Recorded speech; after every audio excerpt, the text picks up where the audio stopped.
সন্তানদেরকে সুশিক্ষা অর্জন করাইতে হবে, আমাদের সন্তানদেরকে নৈতিকতার শিক্ষা দিতে হবে। আমরা এখন সমাজে জুব্বা হুজুর মানে বলো জুব্বা গায়ে দিচ্ছি, বলো টুপি মাথা দিচ্ছি, মাথা তাদের কাছে দেখা হুজুর, বড় হুজুর, তাকে বড় হুজুর করে ডাকতে হয়। লেখাপড়া তবে কিচ্ছু নেই, জানে টাকা কামাই যাচ্ছে, মানুষকে ধোঁকা দিচ্ছে, এই জাহেলরা সমাজকে ধ্বংসের দিকে নিয়ে যাচ্ছে। বিভিন্ন জায়গায় বিভিন্ন প্রতিষ্ঠান খুলে মানুষকে ধোঁকা দেওয়া হচ্ছে। নৈতিকতার শিক্ষা বলতে কিছু নেই, শুধু পেট পূজারি। কিভাবে টাকা কামাবো, কিভাবে ধান্দা করবো, শুধু এইরকম কুত্তা হুজুর মানে জুব্বা গায়ে দিয়েছি, টুপি মাথায় দিয়েছি, এইরকম হুজুর থেকে, এই জাহেলদের থেকে, এদের থেকে দূরে থাকো। আমার আল্লাহ বলতেছেন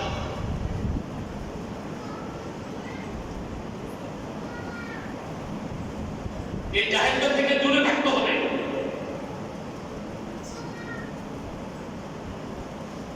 নৈতিকতার শিক্ষা বলতে কিছু নেই আজকে।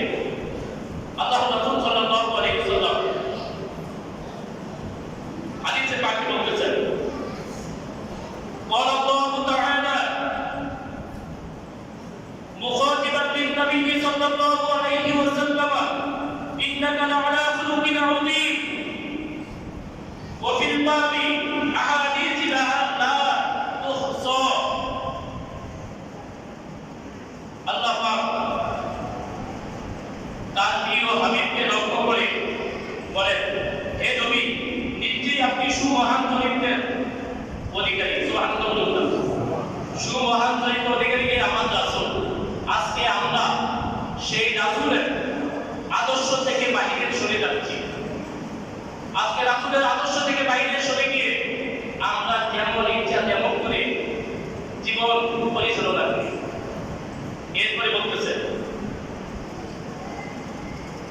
وعن جابر عن النبي صلى الله عليه وسلم قال إن الله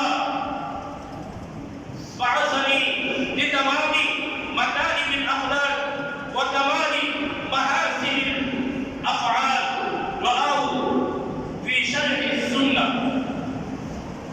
আল্লাহ রাসূল সাল্লাল্লাহু আলাইহি ওয়াসাল্লাম থেকে হাদিস বলেন, হযরত জাবির রাদিয়াল্লাহু তাআলা বলেন, রাসূল পাক সাল্লাল্লাহু আলাইহি ওয়াসাল্লাম বলেন, মহান আল্লাহ আমাকে সৎ স্বভাব ও মহান কাজকর্ম পরিপূর্ণ করার জন্য দুনিয়াতে পাঠিয়েছেন। সুবহানাল্লাহ। আল্লাহ রাসূল বলেন, আমাকে আল্লাহ দুনিয়াতে পাঠিয়েছেন যত মহান কাজ আছে, সৎ স্বভাব, সৎ কাজ পরিচালনা করার জন্য, এই শিক্ষাগুলো মানুষকে দেওয়ার জন্য আল্লাহ আমাকে দুনিয়াতে প্রেরণ করেছেন। সুবহানাল্লাহ। কিন্তু আজকে আমরা সেই রাসূলের আদর্শ থেকে দূরে সরে যাচ্ছি। নবী সাল্লাল্লাহু আলাইহি ওয়াসাল্লাম আনসারী মা ইয়াদখুলুন নাস আল জান্নাহ ওয়া তাকওয়াল্লাহ ওয়া হুসনুল খুলকি ওয়া সাইয়্যিদা আল আকসার মা ইয়াদখুলুন নাস আন-নার ক্বালা ওয়া হুয়া আল-ফারদ রাআহু তিরমিজি। তিরমিজি শরীফের হাদিস। হযরত আবু হুরায়রা রাদিয়াল্লাহু তাআলা থেকে বর্ণিত, রাসূল পাক সাল্লাল্লাহু আলাইহি ওয়াসাল্লাম কে জিজ্ঞাসা করা হলো, ইয়া রাসূলুল্লাহ, কোন আমল সবচেয়ে বেশি মানুষকে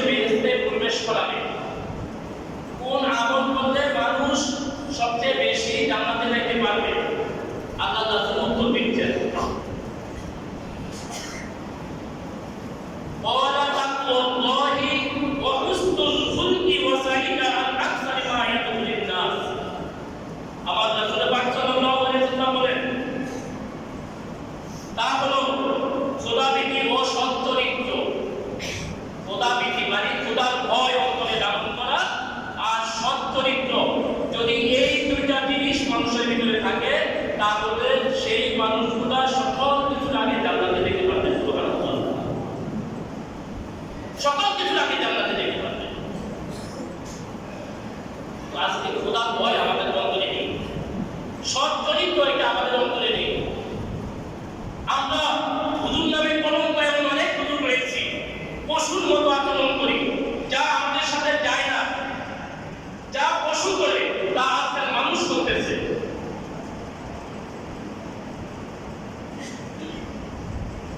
খোদার ভয় আমাদের অন্তরে নেই। এরপরে বলতে তাকে আল্লাহ রাসূল সাল্লাল্লাহু আলাইহি ওয়াসাল্লামকে আরো জিজ্ঞাসা করা হলো, কোন আমল সবচেয়ে বেশি মানুষকে উপযোগী, কোন আমল মানুষকে সবচেয়ে বেশি উপযোগী দিবে? আল্লাহ রাসূল উত্তর দিচ্ছেন, মা ইয়াদখুলুন নাসান নার ক্বালা আল-ফারু ওয়াল-ফারু। আল্লাহ রাসূল বলেন, রসনা ও লজ্জা, মানে দুঃখ ও লজ্জা, যার লজ্জা মানে যার লজ্জা স্থানে হেফাজত নেই, যে লজ্জা নেই, যে বেহায়া নাফরমান, তাকে এইরকম মানুষ বেশি দুর্ভোগে থাকে। তাহলে বেঁচতে যাইব কেন? তাকওয়াল্লাহি ওয়া হুসনুল খুলুক, এই দুই গুণটা। আর জাহান্নামে যাইব বেশি কেন? মা ইয়াদখুলুন নাসান নার ক্বালা আল-ফারু ওয়াল-ফারু, যাদের রসনা ও লজ্জা স্থানে যারা হেফাজত করে না, লজ্জা তাদের নেই, এইরকম ব্যক্তি যারা, তারা তাদেরকে আল্লাহ বেশি জাহান্নামে নিক্ষেপ করবে। এখন আমরা অপকর্ম যারা করলে তাদের কাছে দৌড়িয়ে নিয়ে তাদের সহযোগী করি, তাদেরকে সহযোগিতা করি। আপনি মনে রাখবেন, সদকায়ে জারিয়া করলে যেমন আপনি কবরে চলে গেল, আপনার কবরে সওয়াব বুঝবে, আপনি একটা খারাপ কাজে সহযোগিতা করছেন, ওইটা যত গুনাহ হবে, আপনি এখন নয় কিয়ামত পর্যন্ত ওই গুনাহ আপনার কবরে বুঝতে থাকবে। নাউযুবিল্লাহ। ভালো কাজে সহযোগিতা করলে যেমন সওয়াব পাবেন, খারাপ কাজে সহযোগিতা করলে তত গুনাহগার আপনি আজকে না কিয়ামত পর্যন্ত আপনার কবরে এই খারাপ কাজের গুনাহ চাইতেই থাকবে। তাহলে আপনি খারাপ কাজকে সহযোগিতা করবেন না ভালো কাজে সহযোগিতা করবেন, এটা আপনার উপরে ছেড়ে দিতে হবে। জ্ঞান আপনার।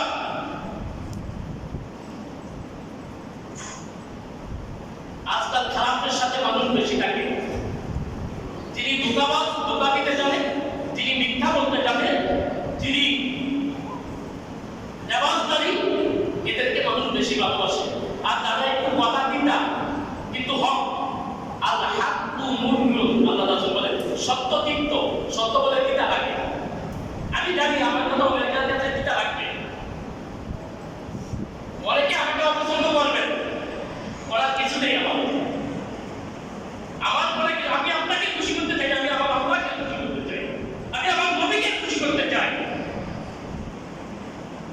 আপনি খুশি হবেন না বেজার হবেন, তাতে আমার কিছু আসে যায় না। আমি আমার আল্লাহকে খুশি করব, আমি আমার রাসূলকে খুশি করব। সেজন্য আমি আমার সময় প্রায় শেষের দিকে, ইয়ারফাউল্লাহু আল্লাযীনা আমানু মিনকুম ওয়াল্লাযীনা উতুল ইলমা দারাজাত। আমার আল্লাহ বলেন, তোমাদের মধ্যে যারা ঈমান এনেছে এবং যাদেরকে জ্ঞান দান করা হয়েছে, ঈমান আনার পরে যারা জ্ঞান অর্জন করেছে, আল্লাহ যাদেরকে জ্ঞান দান করেছে, আল্লাহ তাদের মর্যাদা অনেক উচ্চ করে দিয়েছেন। সুবহানাল্লাহ। আপনি মনে করেন হুজুর 2 টাকা হুজুর আমাদের চাকরি করে 10,000 টাকা বেতন নেই, হুজুরকে সম্মান করার দরকার কি? আমার আল্লাহ বলেন, না, যারা জ্ঞান অর্জন করেছে তাদের মর্যাদা আমি আল্লাহ বৃদ্ধি করব। সুবহানাল্লাহ। ইয়ারফাউল্লাহু আল্লাযীনা আমানু মিনকুম ওয়াল্লাযীনা উতুল ইলমা দারাজাত। তাদের মর্যাদা আমি আল্লাহর কাছে সুউচ্চ। তাহলে আল্লাহর কাছে জ্ঞানের স্থান অনেক উঁচু। তালাবুল ইলমি ফারিদাতুন আলা কুল্লি মুসলিম, এটা ছোট বাচ্চাদের হাদিস, ছোট বাচ্চাদেরকে দুলানিতে পড়ানো হয়। প্রত্যেক মুসলমানের উপর জ্ঞান অর্জন করা, জ্ঞান অন্বেষণ করা ফরজ। এখন আপনার সন্তানকে আপনি ইঞ্জিনিয়ার বানাইছেন, ডক্টর বানাইছেন, বানাইতে নিষেধ করবো না, না যায়, কিন্তু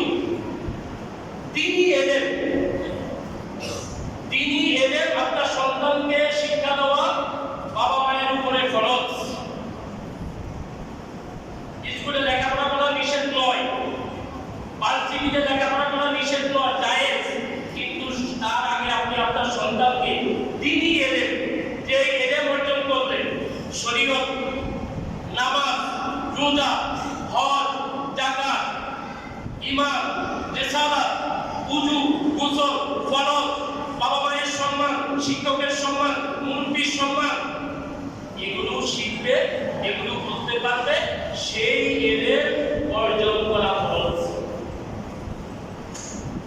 আপনি লেখাপড়া করেন না, আপনি দুনিয়াতে ভাত খান না, আপনি গাড়ি মালিক হন না, হয়েছে এটার জন্য আপনার কাছে আপনি পাক্কা উপযোগী দুনিয়াতে চলতে পারবেন, কিন্তু আপনি দিনী এলেম যদি অর্জন না করেন আপনি দুনিয়াতেও চলতে পারবেন না। কি করে?